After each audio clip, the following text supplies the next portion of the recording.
Hi guys, this is Ruby with MRB Financial. Thank you so much for joining us on this beautiful monthly for our topic of the week. As always, please don't forget to like, share, and subscribe to our medias. And if you see value in sharing this message today with your loved ones, please go ahead and do so. So let's get on with our topic of the week. For today's topic, we're just going to talk about the basic thought process of going into a business owner position, if this is something that you're interested in. So one of the key answers to give yourself, first and foremost, are those important to you. They have to make sense for you, but on top of those questions, there's other questions that you have to be able to answer as well. One of them is, and I think it's the most important one, is the time. How much time are you looking to allocate into, you going through this process? And that goes from putting research into it, learning what it's like. A lot of the times we don't think that takes time. We just envision ourselves fast forward to what it's going to be like, but we don't think about okay, well, baby steps, right? We got to be able to answer some of the very basic questions. So how much money are you willing to put into it? How much time are you willing to put into it? And then what resources will you need? What tools do you have in place already?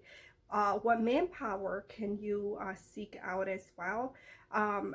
What product? First and foremost, what is it that you're going to exchange? Are you going to exchange a product or a service? So that's before you get into the actual activity of, looking into the next part of it. So let's start with mentorship. Look for people first around your circles that have done what you want to do. If you don't have any in your circles, definitely seek out of your circles. Go and look out for them. Someone that has done what you've done, what you want to do. Have they done it 10 times? A lot of the times they will help you shape up a lot of mistakes and a lot of hardships along the way because they've already done it. So you're picking their brain on, what's the best avenue for you to get there.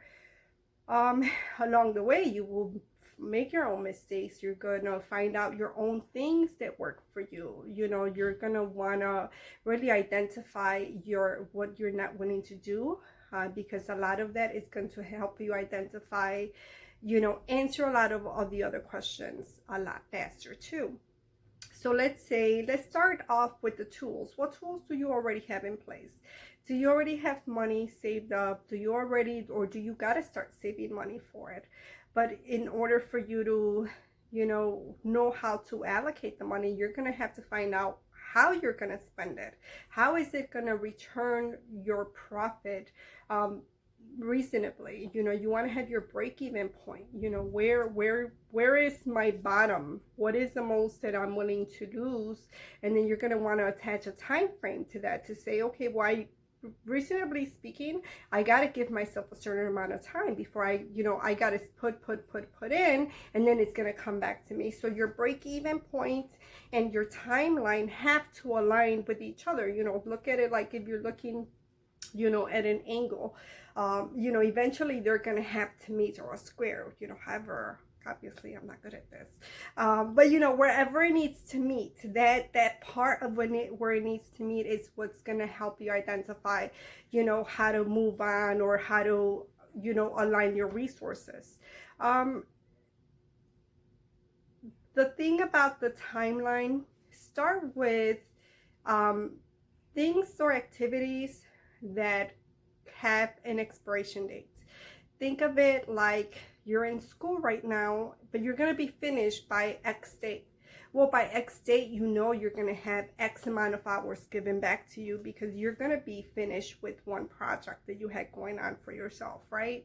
So then it's a matter of just saying, oh, okay, well, you know what? I typically spend 25 hours for school. I'm going to have that freed up by this date. Well, what can I do now? Okay, well, in the meantime, I'm already used to not doing X, Y, and Z.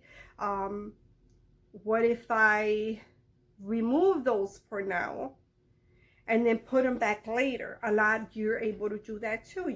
Just put it on pause for now and come back to it later, because it's not going to be an urgency. Something that's not an urgency for you will be the very next thing. And then, your pleasure time as well, your leisure time. What do you do for fun? You're going to need that, because you're going to need your escape, your mental break, I should say.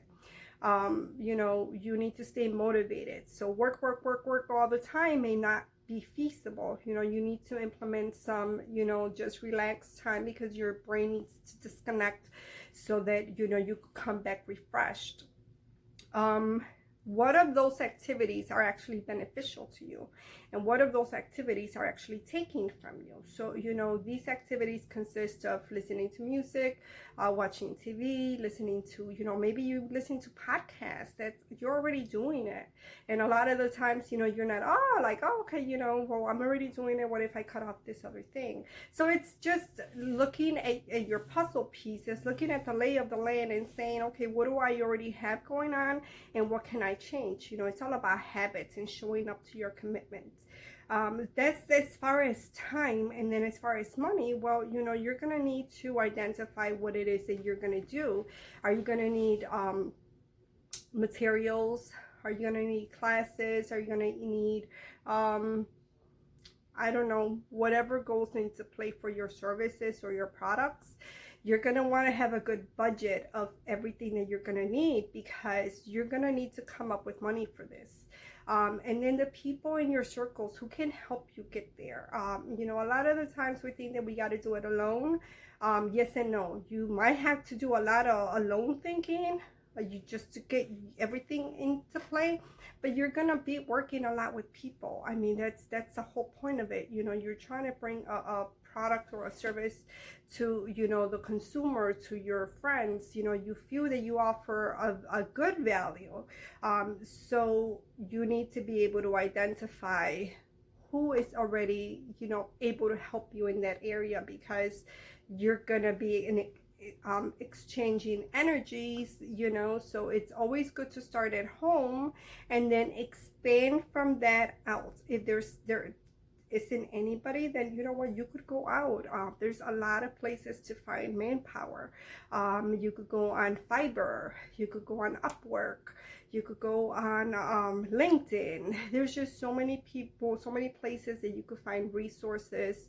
You could find people to help align with yourself.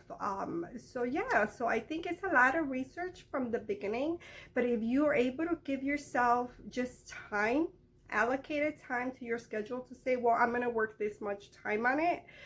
That's step one, learning what you need to do. A lot of people think that they got to set up a business. That's not true.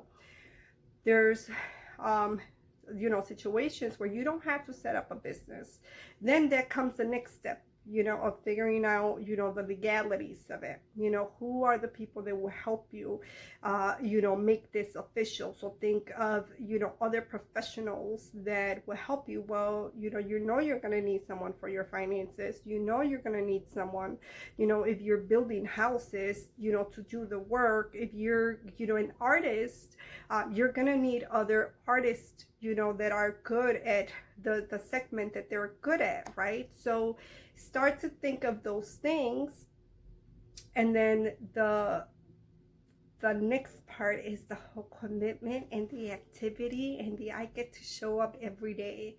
I think that, once you're done doing the analysis, doing the research, doing everything that you answering all of those important questions, always think that when you're asking someone's going to advise you based on their mindset, based on their position in life.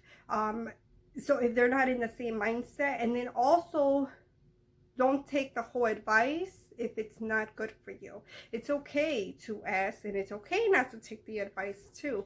I think if you have a lot of self-awareness in this process, you're going to get to identify a lot of things that you are willing to do, and a lot of things that you're not willing to do, so that you could just go ahead and remove all those things and put a lot of good things in it.